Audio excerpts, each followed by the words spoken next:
ইদানিং যে বক্তব্যগুলো দিচ্ছেন আমার বেশিরভাগ বক্তব্য দেখা যাচ্ছে প্রচণ্ডভাবে জামাত ইসলামী বিরোধী অথবা নাসিরউদ্দিন পাটোয়ারি বিরোধী এবং বক্তব্য দিচ্ছেন না এদের দুজনের ব্যাপারে একটা দল এবং একজন নাসিরউদ্দিন পাটোয়ারির ব্যাপারে আপনি এত ক্ষোভ কেন?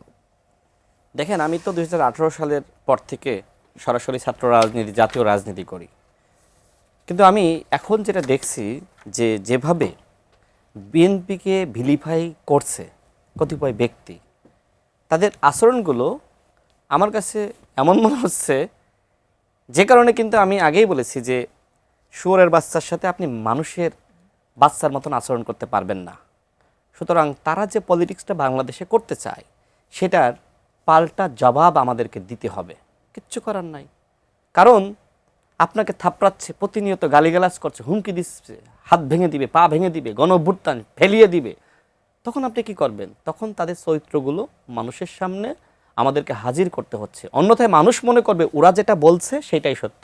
দেখেন, শেখ হাসিনা বাংলাদেশের বর্তমান মাননীয় প্রধানমন্ত্রীকে নিয়ে এমন কোনো মিথ্যাচার করে নাই। তো এই মিথ্যাচার প্রতিদিন করতো একটা নেগেটিভ বিল্ডিংয়ের জন্য, মানুষের মধ্যে এক ধরনের সন্দেহ ঢুকিয়ে দেওয়ার জন্য।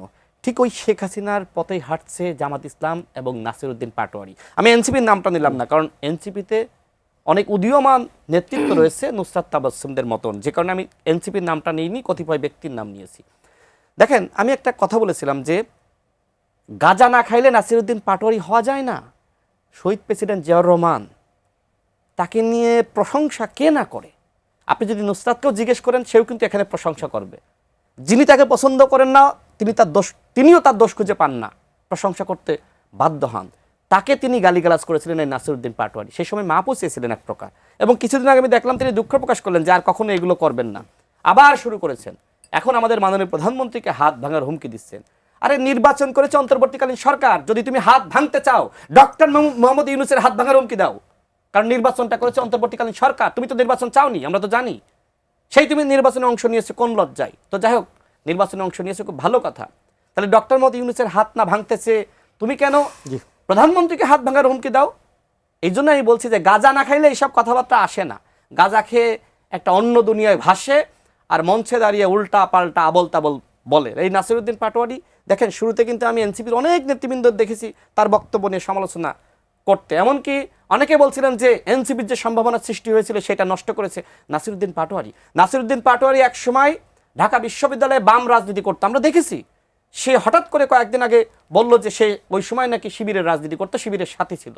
এই যে গুপ্ত রাজনীতি শিবির করে, তার প্রমাণ তো নাসিরউদ্দিন পাটোয়ারি করতো শিবির, আর ঢাকা বিশ্ববিদ্যালয়ে দেখেছি সে করে বাম। এই জন্য আমি তাকে নিয়ে কথাবার্তাগুলো বলেছি। সে যেহেতু উল্টা পাল্টা বলছে এবং মাতলামি করছে। জামাত, শোনেন, 1 মিনিটে শোনেন, জামাত এমন একটা দল, ক্ষমতায় আসার জন্য ইসরায়েলের সাথেও তারা হাত মেলাইতে পারে।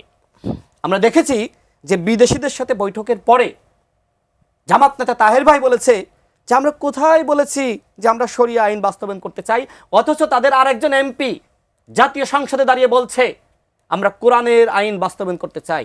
আপনার গঠনতন্ত্রে আছে শরিয়া আইনের কথা, আর আপনি বিদেশিদের সাথে বৈঠকের পরে বলছেন কোথায় বলেছি শরিয়া আইন বাস্তবায়ন করতে চাই। এই জন্যই বলেছি জামাত ইসলাম এমন একটা দল যে ক্ষমতার জন্য ইসরায়েলের সাথেও হাত মেলাইতে পারে।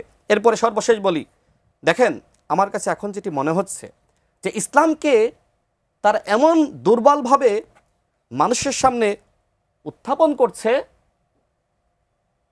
এবং ইসলামের নাম ভাঙিয়ে এমন এমন অপরাধ করছে, সেক্ষেত্রে মনে হয় যে জামাত জোটে অংশ নেওয়া এক ধরনের পাপ। যারা এই মুহূর্তে জামাতের সাথে জোটে আছে তারা পাপ করছে, কারণ জামাত ইসলাম কায়েম করছে না। জামাত ইসলামের নামে ভণ্ডামি করছে, চাঁদাবাজি করছে, বউয়ের চিকিৎসা আগে নাকি বাইতুল মালের চিকিৎসা অনুদান আগে, এই ধরনের কথাবার্তা বলছে।